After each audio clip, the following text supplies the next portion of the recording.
فاریہ اور خاور دونوں اس بات پر متحد تھے کہ کامیار اور آئرہ کی شادی کسی بھی صورت میں نہیں ہونی چاہیے۔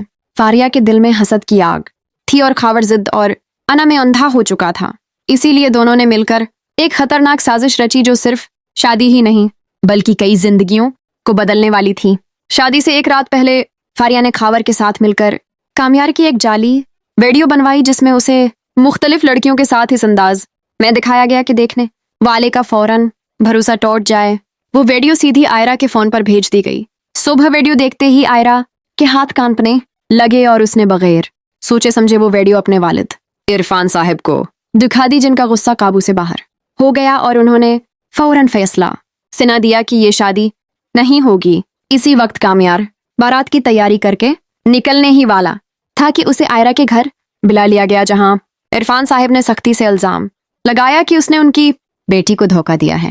کامیار بار بار کہتا رہا کہ یہ سب جھوٹ اور کسی کی چال ہے، مگر کوئی اس کی بات سننے کو تیار نہ تھا۔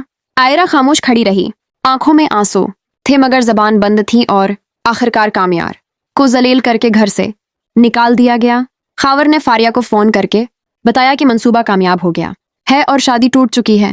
ادھر ٹوٹے دل کے ساتھ کامیار گاڑی میں بیٹھ کر نکل گیا اور راستے میں ایک خوفناک حادثے کا شکار ہو گیا، جس کے بعد اسے بے ہوشی کی حالت میں اسپتال پہنچایا گیا۔ گھر میں عرفان صاحب پریشان تھے اور خاور نے موقع دیکھ کر خود کو پیش کیا، مگر آئرہ نے صاف انکار کر دیا اور کہا کہ وہ شادی نہیں کرے گی بلکہ پڑھائی کے لیے امریکہ جائے گی۔ جب اشتیاق اسپتال پہنچا اور کامیار کی حالت دیکھی تو اس کا دل بھر آیا اور اس نے آئرہ کو فون کیا۔ آئرہ پہلے نہ مان رہی تھی مگر دل کی بے چینی اسے اسپتال لے آئی، جہاں اس نے اتفاقاً فاریہ اور خاور کو جعلی ویڈیو اور کامیاب سازش کی بات کرتے سن لیا اور اس پر حقیقت واضح ہو گئی۔ آنسوؤں کے ساتھ وہ کامیار کے کمرے کی طرف بھاگی، مگر فاریہ نے اسے روک کر الزام دیا کہ اس کی وجہ سے کامیار اس حال میں ہے، جس پر آئرہ خاموش ہو گئی اور وہیں کھڑے ہو کر اس کی صحت کے لیے دعا کرنے لگی۔ کچھ دیر بعد کامیار کو ہوش آیا تو نرس نے آئرہ کو بلایا۔ آئرہ نے روتے ہوئے اپنی غلطی تسلیم کی اور کامیار نے کمزور ہاتھ سے اس کا ہاتھ تھام لیا۔ چند دنوں میں کامیار کی حالت بہتر ہونے لگی اور اشتیاق اور سہیل نے پولیس کو ثبوت دے دیے، جس کے بعد فاریہ اور خاور کی سازش بے نقاب ہو گئی اور دونوں گرفتار ہو گئے۔